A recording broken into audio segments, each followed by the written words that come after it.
Chapter 17. The Hunting of the White Stag. The battle was all over a few minutes after their arrival. Most of the enemy had been killed in the first charge of Aslan and his companions, and when those who were still living saw that the witch was dead, they either gave themselves up or took to flight. The next thing that Lucy knew was that Peter and Aslan were shaking hands.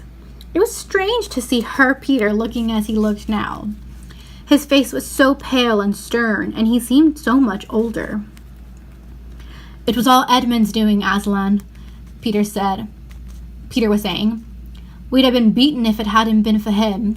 The witch was turning our troops into stone right and left, but nothing would stop him.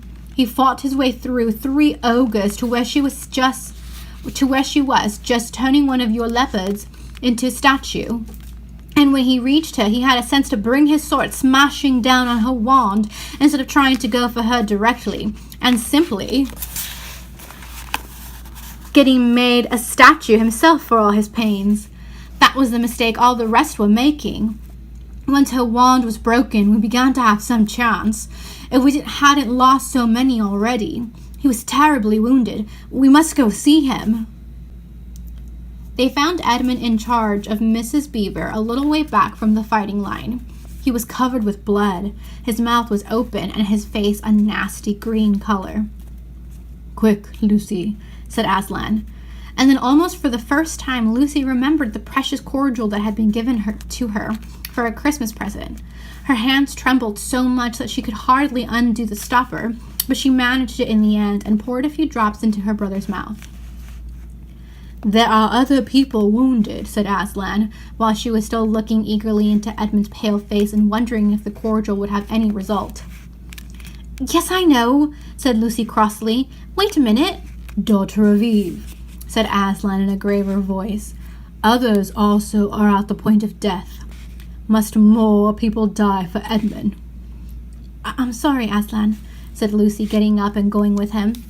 And for the next half hour, they were busy, she attending to the wounded while he restored those who had been turned into stone.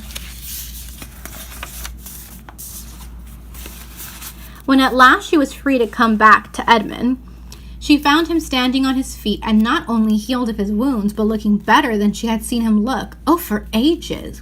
In fact, ever since his first term at that horrid school, which was where he had begun to go wrong. He had become his real old self again, and you could look into the face. And there on the field of battle, Aslan made him a knight. "Does he know," whispered Lucy to Susan, "what Aslan did for him? Does he know that the arrangement with the witch really was? What the arrangement with the witch really was?" "Hush! No, of course not," said Susan. "Oughtn't he be told?" said Lucy. "Oh, surely not," said Susan. "It would be too awful for him. Think how you'd feel if you were he." "All the same, I think he ought to know," said Lucy. But at that moment they were interrupted. That night they slept where they were. How Aslan provided food for them all, I don't know, but somehow or other they found themselves all sitting down on the grass to a fine high tea at about 8 o'clock. Next day they began marching eastward down the side of the great river, and the next day after that, at about tea time, they actually reached its mouth. The castle of Cair Paravel on its little hill towered up above them. Before them were the sands with rocks and little pools of salt water and seaweed, and the smell of the sea and long miles of bluish-green waves breaking forever and ever on the beach. Oh, and the cry of the seagulls! Have you heard it? Can't you remember? That evening, after tea, the 4 children all managed to get down to the beach again to get their shoes and stockings off and feel the sand between their toes. But next day was more solemn. For then, in the great hall of Cair Paravel, that wonderful hall with the ivory roof and the west wall hung with peacock's feathers, and the eastern door which looks towards the sea, in the presence of all their friends and to the sound of trumpets, Aslan solemnly crowned them and led them to the 4 thrones amid deafening shouts of "Long live King Peter! Long live Queen Susan! Long live King Edmund! Long live Queen Lucy!"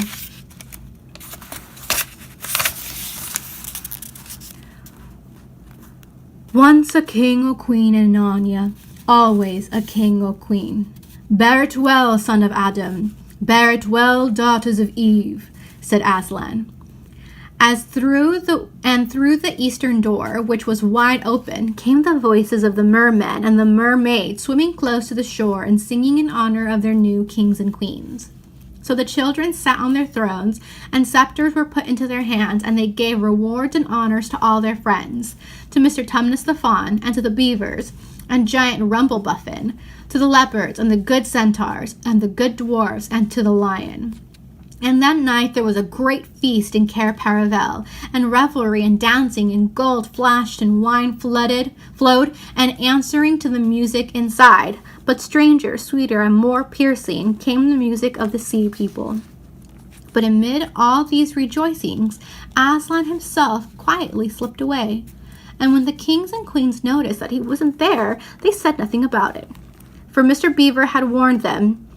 "He'll be coming and going," he had said. "One day you'll see him, and another you won't. He doesn't like being tied down, and of course he has other countries to attend to.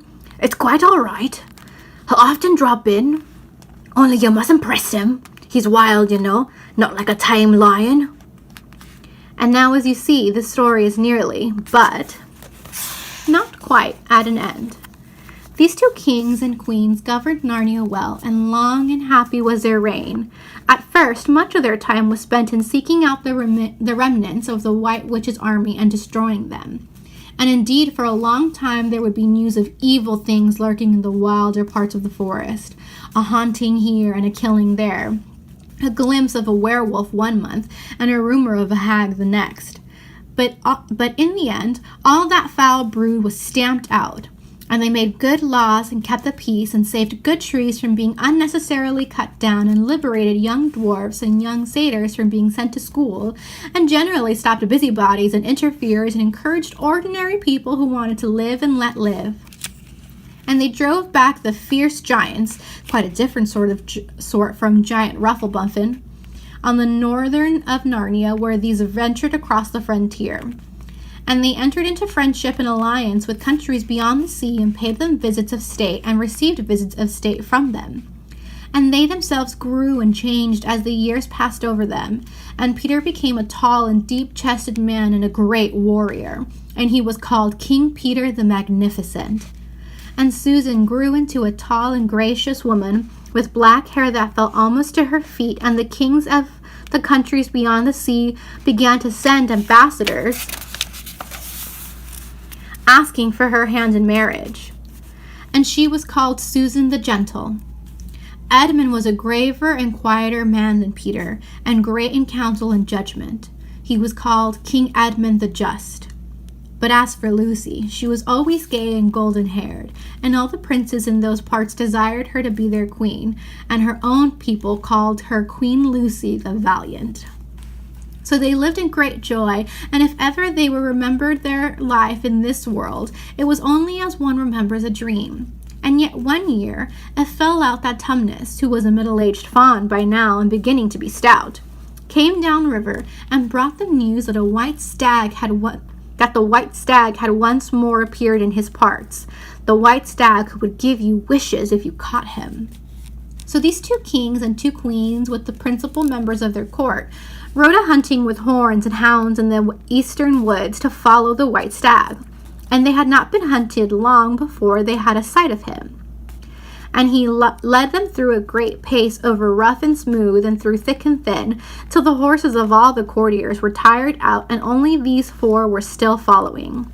And they saw the stag enter into a thicket, where their horses could not follow. Then said King Peter, for they talked in quite a different style now, having been kings and queens for so long. "Fair consorts, let us now alight from our horses and follow this beast into the thicket. For all my days I never hunted a nobler quarry." "Sir," said the others, "even so, let us do." So they alighted and tied their horses to trees and went on into the thick wood on foot.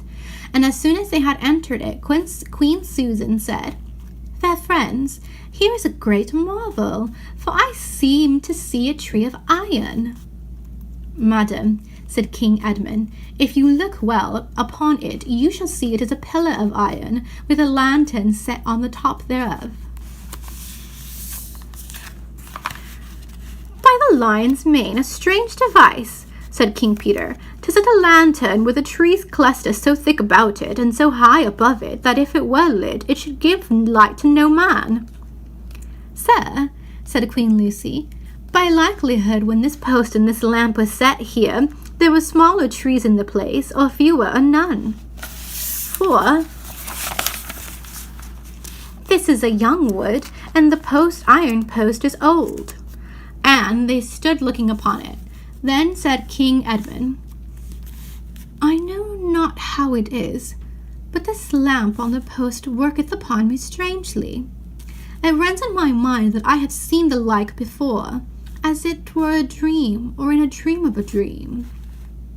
"Sir," answered they all, "it is even so with us also." "And more," said Queen Lucy, "for it will not go out of my mind that if we pass this post and the lantern, either we shall find strange adventures, or else some great change in our fortunes."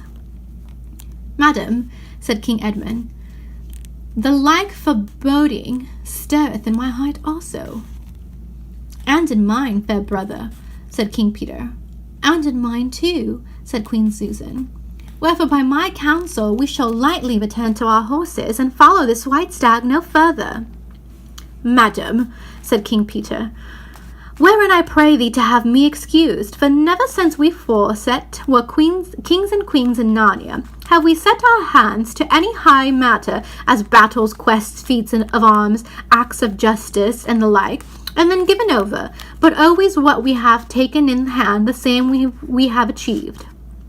"Sister," said Queen Lucy, "my royal brother speaks rightly, and it seems to me we should be ashamed if for any fearing or foreboding we turned back from chasing so noble a beast as now we have in chase." "And so say I," said King Edmund, "and I have such desire to find the significance of this thing that I would not by my good will turn back for the richest jewel in all Narnia and all the islands." "Then in the name of Aslan," said Queen Susan, "if ye will have it so, let us go on and take the adventure that shall fall to us." And so these kings and queens entered the thicket, and before they had gone a score of paces, they all remembered that the thing they had seen was called a lamp-post. And before they had gone 20 more, they noticed that they were making their way not through branches, but through coats. And next moment they all came tumbling out of a wardrobe door into the empty room, and they were no longer kings and queens in their hunting array, but just Peter, Susan, Edmund, and Lucy in their old clothes. It was the same day and the same hour of the day on which they had all gone into the wardrobe to hide. Mrs. Macready and the visitors were still talking in the passage, but luckily they never came into the empty room, and so the children weren't caught. And that would have been the very end of the story if it hadn't been that they felt they really must explain to the professor why 4 of their coats out of his wardrobe were missing. And the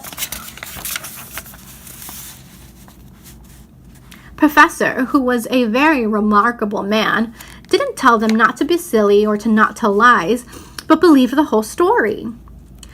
"No," he said, "I don't think there will be any good trying to go back through the wardrobe to get the coats. You won't get into Narnia again by that route. Nor would the coats be much use by now if you did, eh? What's that? Yes, of course you'll go back into Narnia again someday. Once a king in Narnia, always a king in Narnia.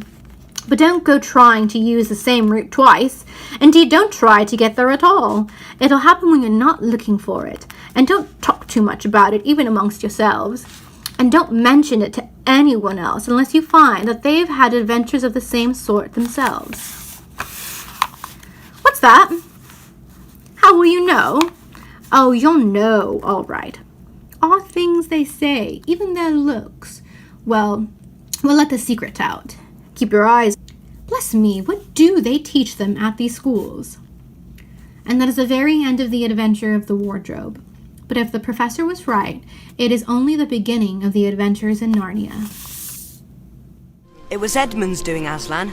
We'd have been beaten if it hadn't been for him. The witch was turning our troops into stone right and left, but nothing would stop him. He fought his way through 3 ogres to where she was turning one of your leopards into a statue. And when he reached her, he had the sense to bring his sword smashing down on her wand, instead of trying to go for her directly. That was the mistake the rest of us were making, going for her directly and simply getting made into a statue for our pains. But once her wand was broken, we began to have some chance. He was terribly wounded. He's in here. I'm sorry, but he's to have no visitors now. Oh, it's you. How is he? Very bad. I'm afraid there isn't much hope, sire. Quick, Lucy. The cordial. The cordial? Oh, my present from Father Christmas. Here it is. Place a few drops in your brother's mouth. Yes, sir. Is that enough? There are other people wounded. Yes, I know. But have I given him enough? Daughter of Eve, others also are at the point of death. Must more people die for Edmund? I'm sorry, Aslan. Come with me. For the next hour, they were busy. Lucy attending to the wounded, while Aslan restored those who'd been turned into stone. When at last she was free to come back to Edmund, she found him standing on his feet, and not only healed of his wounds, but looking better than she'd seen him look for ages. He had become his real old self again, and could look you in the face. And there, on the field of battle, Aslan made him a knight. Arise, Sir Edmund. Does he know what Aslan did for him? No, of course not. Oughtn't he be told? Oh, surely not. It would be too awful for him. Think how you'd feel if you were he. All the same, I think he ought to know. Will the 2 of you be quiet? It's not every day your brother is knighted, you know. A few days later, in the great hall of Cair Paravel, that wonderful hall with the carved roof and the west wall hung with peacock's feathers, and the eastern door which looks towards the sea, in the presence of all their friends, and to the sound of trumpets, Aslan solemnly crowned them and led them to the 4 thrones. Once a king or queen in Narnia, always a king or queen. Bear it well, sons of Adam.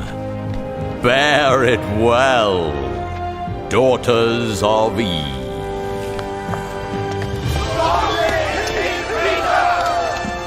So the children sat on their thrones, and scepters were put into their hands, and they gave rewards and honors to all their friends, to Tumnus the fawn, to the beavers and giant Rumblebuffin, to the leopards and the good centaurs and the good dwarfs, and to the lion. And that night there was a great feast in Cair Paravel, and revelry and dancing, and gold flashed and wine flowed.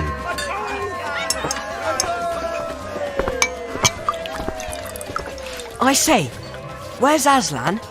Has anyone seen him? Not for ages. Do you think he's gone?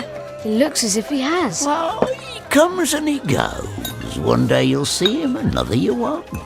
He doesn't like being tied down. Of course, he has other countries to attend to. It's quite all right. He'll often drop by. Only you mustn't press him. He's wild, you know. Not like a tame lion.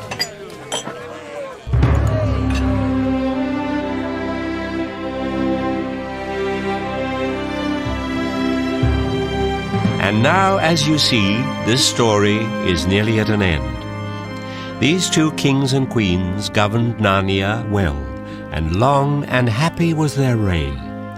They sought out and destroyed the remnants of the White Witch's army. They made good laws and kept the peace. They drove back the fierce giants, quite a different sort from giant Rumblebuffin, when they ventured across the northern frontier. They entered into friendship and alliance with countries beyond the sea, and they themselves grew and changed as the years passed over them. Peter became a tall and deep-chested man, and a great warrior, and he was called King Peter the Magnificent.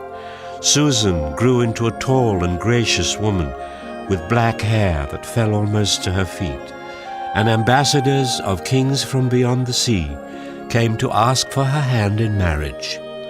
She was called Susan the Gentle. Edmund was a graver and quieter man than Peter, and great in counsel and judgment. He was called King Edmund the Just. And Lucy was always happy and golden-haired, and all princes in those parts desired her to be their queen, and her own people called her Queen Lucy the Valiant. So they lived in great joy, and if ever they remembered their life in this world, it was only as one remembers a dream. Whoa! Is this where the beast has gone? Aye. Fair consorts, let us now alight from our horses and follow this white stag into the thicket. For in all my days I never hunted a nobler quarry. Noble or a rascal, thou wouldst like to have the 3 wishes when thou hast caught him, I've no doubt. It is so.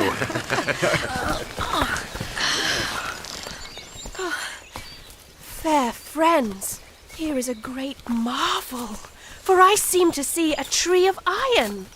Madam, if you look well upon it, you shall see it is a pillar of iron with a lantern set on the top thereof. By the lion's mane, a strange device.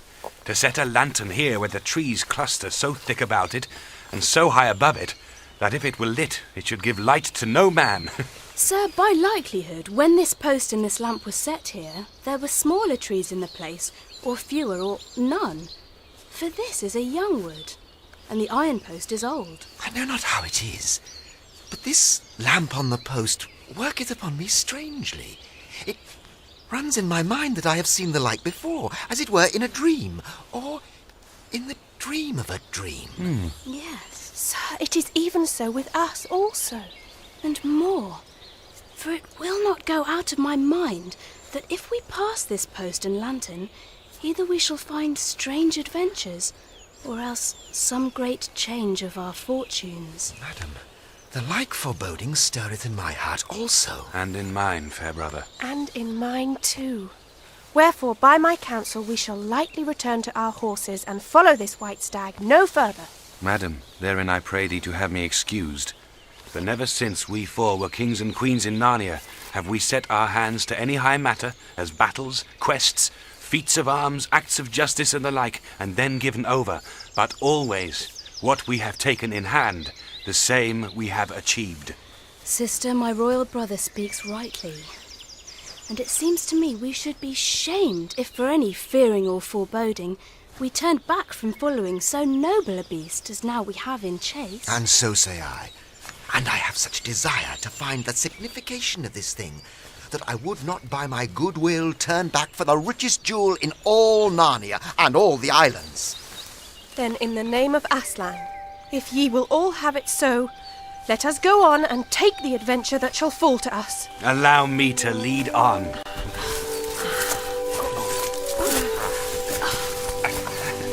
A lamppost!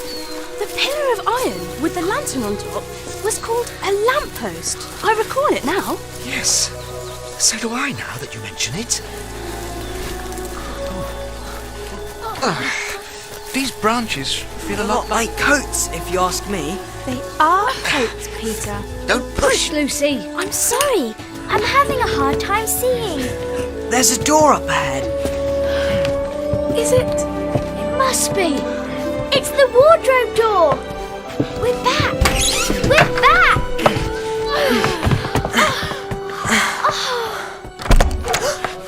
Will you children please be quiet? I'm giving a tour of the house. The Professor will hear about it if you don't behave. Yes, Mrs. Macready.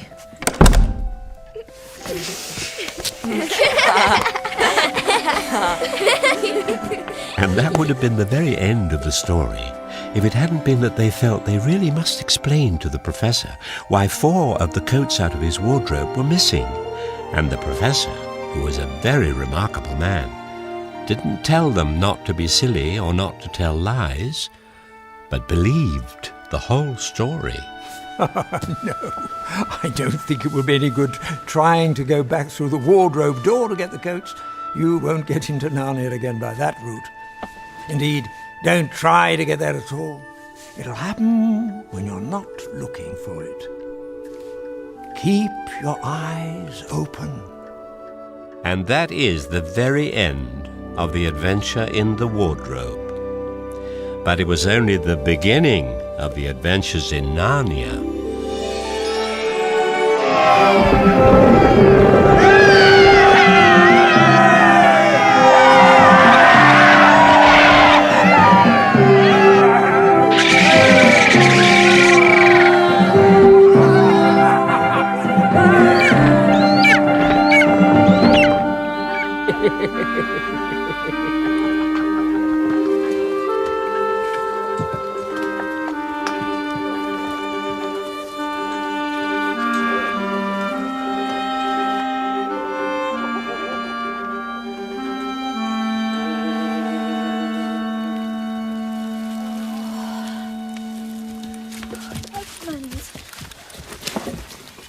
Quick, Lucy.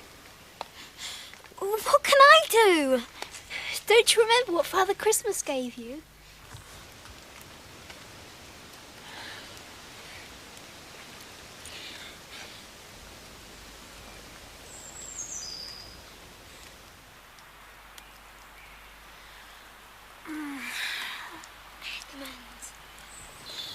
Edmund. There are many others wounded. Yes, I know. Wait a minute. Daughter of Eve. Daughter of Eve. Others are also at the point of death. Must more people die for Edmund?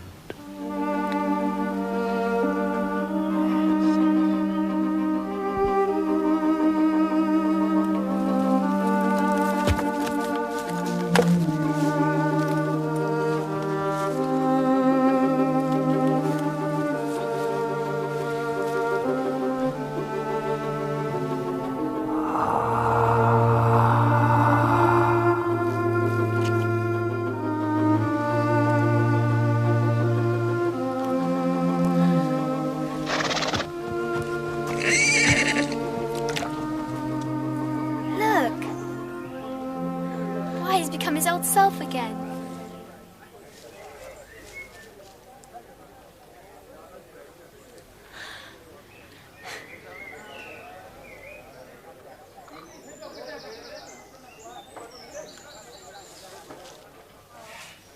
Does he know what Aslan did for him? Shh. But does he know what the arrangement with the witch really was? Of course not. But oughtn't he be told? No, Lucy. It would be awful for him. Think how you'd feel if it were you. Well done, Ed. Good lad. But where's the White Witch? She will trouble us no more.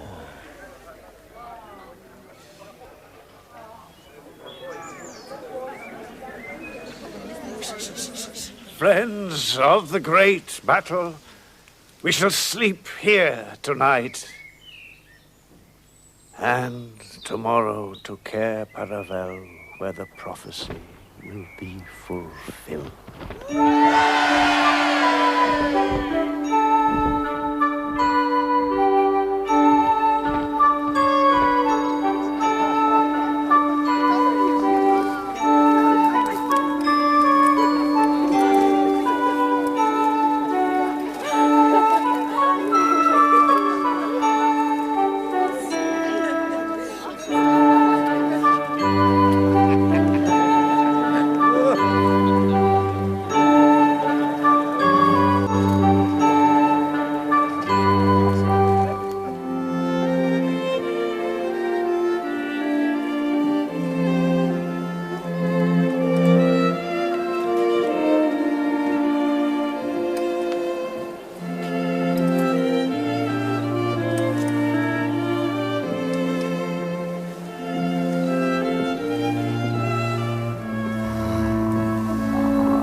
Once a king or queen in Narnia, always a king or queen. Bear it well, sons of Adam. Bear it well, daughters of Eve.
When Adam's flesh and Adam's bone sits at Cair Paravel enthroned, the evil time will be over and done.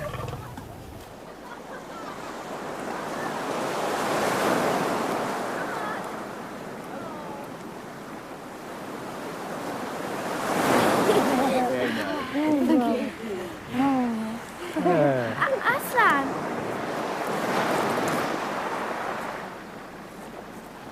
You mustn't worry. He'll be coming and going. He needs to be free. And he has other countries to attend to. But will we manage without him? Oh, he'll often drop in, but you mustn't press him. He's not a tame lion, you know. He's wild. And he always will be. And so the seasons pass and the years pass, and all Narnia grows in gratitude to its young rulers. They have made good laws and kept the peace and saved good trees from being cut down. They are all loved. The stalwart warrior, King Peter the Magnificent, Queen Susan the Gentle, King Edmund the Just, and my first little friend, Queen Lucy the Valiant.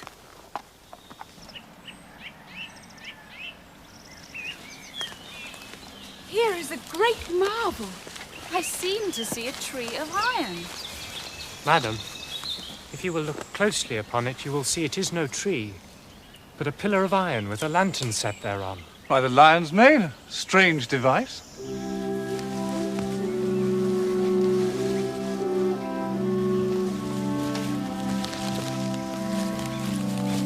I've just remembered. That thing's a lamppost.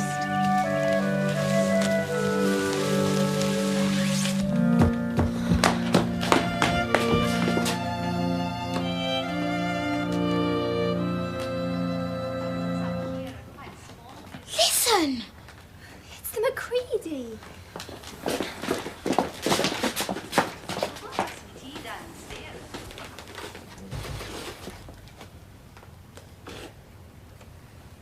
You realise no time has gone by at all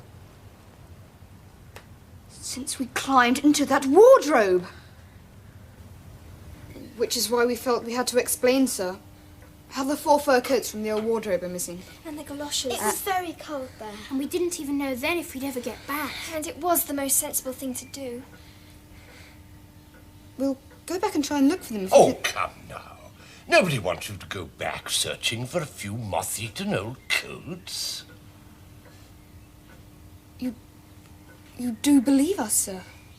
Naturally. But you won't get back to Narnia again by that route anyway. Not by the wardrobe. No. No. You mean we may go back? Of course you'll get back to Narnia someday. Once a king in Narnia, always a king in Narnia.